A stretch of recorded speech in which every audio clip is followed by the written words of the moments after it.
Hi, thanks for joining. I'm Jessica Lyons, cybersecurity editor with the Register. I'm talking today with Charles Carmichael. He's the Chief Technology Officer at Mandiant Consulting. Hi, Charles. Hey, how are you? Good. How are you? I'm doing great. Thank you. Thank you. So we're talking about Scattered Spider. This is a cyber criminal group that I believe Mandiant has been tracking since about 2022 when they first emerged. Is that right? That's right. Yeah. And maybe just to clarify, there's a Mm-hmm. lot of groups that people consider to be scattered spider. I think that's probably an apt name for the group because there's a number of people that conduct intrusion operations that kind of look and feel like scattered spider. But folks have used the terms UNC 3786, Mm-hmm. UNC 3944, and Lapsus as an example of groups that kind of look and feel a little bit like scattered spider, but are uniquely and distinctly different. Right. And so let's talk. So like you said, there's these groups that kind of look and feel this way. They're all seem to be a little bit loosely organized as far as crime organizations go. So what makes this group particularly unique? And then tell us about some of the especially nasty tactics that you have seen them use on victims. Yeah. So I think there's quite a few things that are unique about this group. I think the first thing that really comes to mind is when we think about criminal groups, we usually think about folks that operate out of Eastern Europe that are doing this as, generally speaking, a business model where they kind of conduct the same playbook over and over and over again with a desired outcome of getting paid money. And so it seems to be that the criminal groups tend to be much more focused on getting paid, and they're doing this as a business. Whereas Scatter Spider, we see intrusions that are motivated for a number of different reasons. Payment could be one of the reasons, but certainly fame and glory is another reason. Bragging rights would be another reason. Sometimes they just do it for fun. And they're typically younger, right? We're talking about what's believed to be late teens, early 20 somethings, right? Yeah, so there's a lot of folks that conduct operations that are either attributed to Scattered Spider or help maybe facilitate the core group of people conduct intrusion operations. And so there are this broad community of folks that are generally younger in age that don't really feel any fear of recourse for either hacking into organizations or facilitating some of the intrusion operations.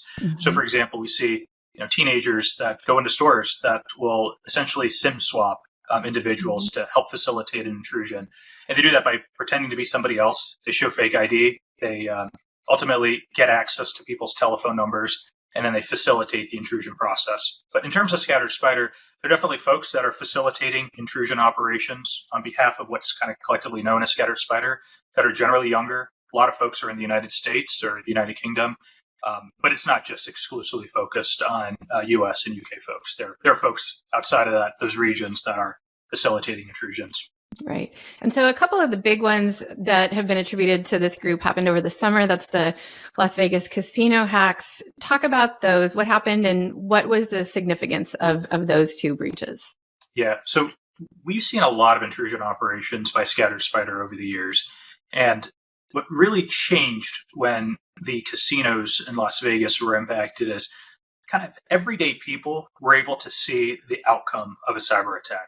They walked into a property and they didn't see shiny blinky lights coming out of the casinos and coming out of the slot machines. They struggled to be able to check into hotel rooms. And so when you start to see the kinetic outcome of cyber attacks, it starts to feel much more real and different to average everyday people. Plus, hacking into a casino in Las Vegas, it's something that just kind of sounds interesting, and it's a fun storyline.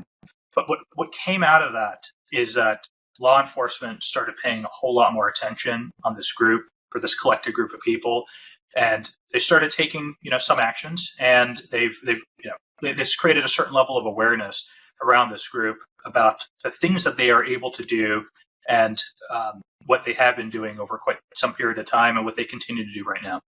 Why did it take that to kind of get this more focused attention from law enforcement? Was it just kind of the Ocean's 11 type storyline here? It's more exciting. The business interest. Why was this kind of a turning point of sorts? I think it's partly it's the story. It's kind of cool. Partly it's, there are people that are in countries that law enforcement can take action against. Part of it is just, before the attacks against the casinos, there were just a lot of attacks that were happening, and it's hard to prioritize which ones do you want to focus on, because obviously it takes a lot of resources to be able to focus on any particular threat actors or intrusion campaigns. but I'll tell you, it certainly got the attention that it is warranted after the casino attacks.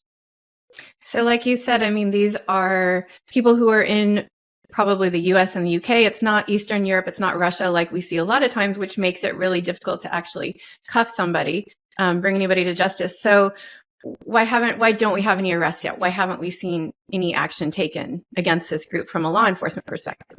Yeah, so it's hard for me to really comment on law enforcement actions. I defer to law enforcement to answer that, but I can tell you there have been some arrests. Some are kind of known. Others may not be very well known. But of course, over time, you could expect that there will very likely be more and more arrests that happen. It's really hard to conduct intrusion operations in the United States and not have some level of recourse that occurs over time. And one thing, I mean, this was a big topic at RSA, which you and I were both at a couple weeks ago. And at RSA, we did hear the FBI kind of publicly talking about Scattered Spider more than it seems that they typically do, saying we know at least a dozen of the key players here. Of course, there's, the possibility it's bluffing, but it just seemed a lot more public statements than we've heard in the past. So do you expect to see something soon-ish happening here? What would you anticipate for a time frame? Well, I'll start by saying if the FBI says something, I don't anticipate they're bluffing. I anticipate that it's a very vetted, well-scripted statement that they're making, even if it's somewhat of an informal way in which they're communicating it. All I'd say is when law enforcement focuses on a particular problem, they're probably going to have success over time. And I would just expect that they'll have to do what they need to do, and they have to tick and tie off everything that they need to do. But I do anticipate we will eventually hear good news. And then what's next? I mean, we've already talked about how, Scattered Spider is an apt word to describe them. Do you just expect them to scatter off into other cybercrime groups? What do you expect to see happen? Yeah. Will this be a deterrent? I think any arrests will create some kind of deterrence. Fact of the matter is that, some people, when there's a real threat of getting arrested, they may stop doing what they're doing. Maybe they'll start doing things for good. But perhaps maybe they may find other groups to collaborate with, and maybe they continue to go down the wrong path. But it's good to have law enforcement actions because obviously, we want to bring a number of individuals to justice. And what I will say is, even if every one of the members of Scattered Spider did go away, the tradecraft that they've leveraged is incredibly effective. They've done things that a lot of Eastern European criminals struggle to do. First, they are very effective at social engineering. The fact that they have authentic U.S. Or English-speaking voices or British, accents, it makes them very convincing when they claim to be somebody that's 24 years old, that's working in IT, where they're trying to convince somebody to maybe change their password or to do something, to go to a website.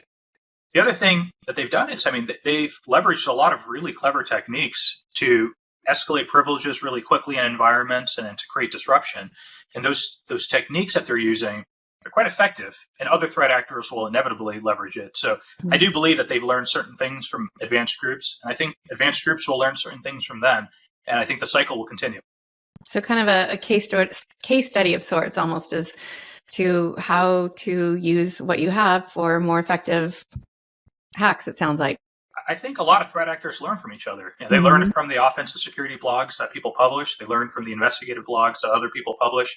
And they're quite resourceful. So I do think that they'll learn from others and others will learn from them.